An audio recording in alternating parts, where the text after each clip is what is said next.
Hello friends, welcome to Anasmon vlog. വളരെ ചുരുങ്ങിയ സമയം കൊണ്ട് നെയ്ച്ചോറ് എങ്ങനെയാണ് തയ്യാറാക്കിയെടുക്കുന്നത് എന്ന് നോക്കാം. അപ്പോൾ ഒട്ടും സമയം കളയാതെ തന്നെ നമുക്ക് നേരെ വീഡിയോയിലേക്ക് പോകാം. ആകെ പ്രപഞ്ചങ്ങൾക്കെന്നും നീ നാഥനേ, ആകെയും കാരുണ്യം നൽകും പടച്ചോ. നെയ്ച്ചോറ് തയ്യാറാക്കിയെടുക്കുന്നതിനായിട്ട് ചെമ്പടുപ്പത്ത് വെച്ചിട്ടുണ്ട്. ചെമ്പൊന്ന് ചൂടായി വരുന്ന സമയത്ത് ഇതിലേക്ക് ഓയിലാണ് ചേർത്ത് കൊടുക്കുന്നത്. 50 പേർക്ക് കഴിക്കാൻ പറ്റിയ നെയ്ച്ചോറിൻ്റെ റെസിപ്പിയാണ് ഇന്നത്തെ വീഡിയോയിലുള്ളത്. എന്നും പറയുന്നത് പോലെ തന്നെ ആദ്യമായിട്ട് വീഡിയോ കാണുന്ന പുതിയ കൂട്ടുകാരാരെങ്കിലും ഉണ്ടെങ്കിൽ സബ്സ്ക്രൈബ് ചെയ്ത് സപ്പോർട്ട് ചെയ്യാൻ മറക്കരുത്. വീഡിയോ കണ്ടുകൊണ്ടിരിക്കുന്ന സമയത്ത് നിങ്ങൾക്ക് ഇഷ്ടപ്പെടുകയാണെങ്കിൽ ഒരു ലൈക്ക് അടിക്കുകയും നിങ്ങളുടെ കുടുംബങ്ങളിലേക്കും സുഹൃത്തുക്കളിലേക്കും ഷെയർ ചെയ്ത് കൊടുക്കുക കൂടി ചെയ്യണേ. ഓയിലൊന്ന് ചൂടായി വരുന്ന സമയത്ത് ഇതിലേക്ക് പട്ട, ഗ്രാമ്പു, ഏലക്ക, കുരുമുളക് തുടങ്ങിയവയും അരിഞ്ഞു വെച്ചിരിക്കുന്ന തക്കാളി, സവാള, അതുപോലെ അണ്ടിപ്പരിപ്പ്, മുന്തിരി എന്നിവയും ചേർത്ത് കൊടുക്കുന്നുണ്ട്. പിന്നെ അരിഞ്ഞു വെച്ചിരിക്കുന്ന മല്ലിയില കൂടി ചേർത്ത് കൊടുത്തിട്ട് നന്നായിട്ട് തന്നെ യോജിപ്പിച്ചെടുക്കുന്നുണ്ട്. എല്ലാം നന്നായി യോജിപ്പിച്ചെടുത്തതിന് ശേഷം അരി വെന്ത് കിട്ടുന്നതിന് ആവശ്യമായ വെള്ളം കൂടി ഇതിലേക്ക് ചേർത്ത് കൊടുക്കുക. ഇത് പാചകക്കാരൻ്റെ റെസിപ്പിയാണ്. വളരെ ടേസ്റ്റി ആയിട്ടുള്ള ഒരു നെയ്ച്ചോറ് തന്നെയായിരുന്നു. ഈ നെയ്ച്ചോറിൻ്റെ ഒപ്പം കഴിക്കാൻ പറ്റിയ മട്ടൺ കറിയുടെ റെസിപ്പി മുന്നേ അപ്ലോഡ് ചെയ്തിട്ടുണ്ട്. അത് കാണാത്തവരുണ്ട് എന്നുണ്ടെങ്കിൽ ഒന്ന് കയറിക്കണ്ട് സപ്പോർട്ട് ചെയ്യണേ. നെയ്ച്ചോറ് ഈ രീതിയിൽ തയ്യാറാക്കി നോക്കുകയാണെങ്കിൽ നമുക്ക് നിമിഷ നേരം കൊണ്ട് തന്നെ തയ്യാറാക്കി എടുക്കാനായിട്ട് കഴിയും. ഇനി ഇതിലേക്ക് ആവശ്യത്തിനുള്ള ഉപ്പ് കൂടി ചേർത്ത് കൊടുക്കുക. ഇതുപോലൊരു നെയ്ച്ചോറ് തയ്യാറാക്കി എടുക്കുന്നതിനായിട്ട് ഉപയോഗിച്ചിട്ടുള്ള ചേരുവകളുടെ അളവുകളൊക്കെ ഡിസ്ക്രിപ്ഷനിൽ കൊടുക്കാം. വെള്ളം നന്നായി തിളച്ച് വരുന്ന ടൈമിൽ വൃത്തിയായി കഴുകി വെച്ചിരിക്കുന്ന അരി കൂടി ചേർത്ത് കൊടുക്കുക. ഇവിടെ 6 കിലോ അരിയാണ് എടുത്തിട്ടുള്ളത്. അരി ചേർത്ത് കൊടുത്തതിന് ശേഷം നന്നായിട്ട് തന്നെ ഒന്ന് യോജിപ്പിച്ചെടുക്കണം. അരി കഴുകിയെടുത്ത് അതിൽ വെള്ളം കളഞ്ഞെടുത്തതിന് ശേഷം വേണം ഇതിലേക്ക് ചേർത്ത് കൊടുക്കാനായിട്ട്.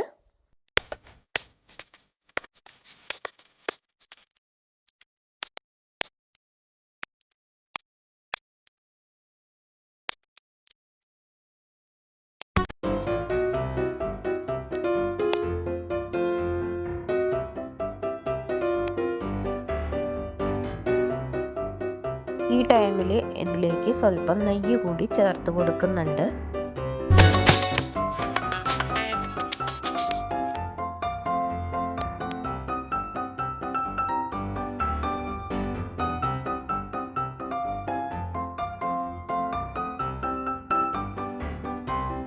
അരിഞ്ഞു വെച്ചിരിക്കുന്ന ക്യാരറ്റ് കൂടി ഇതിലേക്ക് ചേർത്ത് കൊടുക്കാം. ക്യാരറ്റ് ചേർത്ത് കൊടുത്തതിന് ശേഷം നന്നായി ഒന്ന് ഇളക്കി കൊടുക്കണം.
ഇതിൽ വെള്ളമൊക്കെ വറ്റിയിട്ട് അരി നന്നായി തന്നെ കുക്കായി വന്നിട്ടുണ്ട്. ഈ ടൈമിൽ സ്വല്പം നെയ്യ് കൂടി ഇതിലേക്ക് ചേർത്ത് കൊടുക്കുക. എന്നിട്ട് നന്നായിട്ട് തന്നെ ഒന്ന് ഇളക്കിയെടുക്കുക. നെയ്യ് എല്ലായിടത്തും എത്തുന്നതിന് വേണ്ടിയിട്ടാണ് ഇങ്ങനെ ചെയ്തെടുക്കുന്നത്. ഈ രീതിയിൽ നെയ്ച്ചോറ് തയ്യാറാക്കി നോക്കിയിട്ട് നിങ്ങളുടെ വിലയേറിയ അഭിപ്രായങ്ങളൊക്കെ കമൻറ്റിലൂടെ അറിയിക്കാനായിട്ട് മറക്കരുത്. നല്ല നല്ല റെസിപ്പികളൊക്കെ മുന്നേ അപ്ലോഡ് ചെയ്തിട്ടുണ്ട്. അത് കാണാത്തവർ അതുകൂടി കണ്ട് ഒന്ന് സപ്പോർട്ട് ചെയ്തേക്കണേ. നന്നായി ഇളക്കി യോജിപ്പിച്ചെടുത്തതിന് ശേഷം ഇതിന് മുകളിലേക്കായി കുറച്ച് മല്ലിയില അരിഞ്ഞത് കൂടി ചേർത്ത് കൊടുക്കുക. ഇനി ഇതിലേക്ക് ആവശ്യത്തിനുള്ള ചെറുനാരങ്ങയുടെ നീര് കൂടി ചേർത്ത് കൊടുക്കാം. ഇനി നമുക്ക് അടച്ചു വെച്ച് ഇതിന് മുകളിലേക്ക് തീ കോരിയിട്ട് ഒന്ന് ദം ചെയ്തെടുക്കാം. വളരെ രുചികരമായിട്ടുള്ള നെയ്ച്ചോറ് ഇവിടെ റെഡി ആയിട്ടുണ്ട്. ഇന്നത്തെ വീഡിയോ എല്ലാവർക്കും ഇഷ്ടപ്പെട്ടു എന്ന് കരുതുന്നു. ഇത്രയും നേരം വീഡിയോ കണ്ട് സപ്പോർട്ട് ചെയ്ത എല്ലാവർക്കും ഒരുപാട് നന്ദി. അടുത്ത നല്ലൊരു വീഡിയോയുമായി കാണുന്നതുവരേക്കും എല്ലാവർക്കും ബായ്.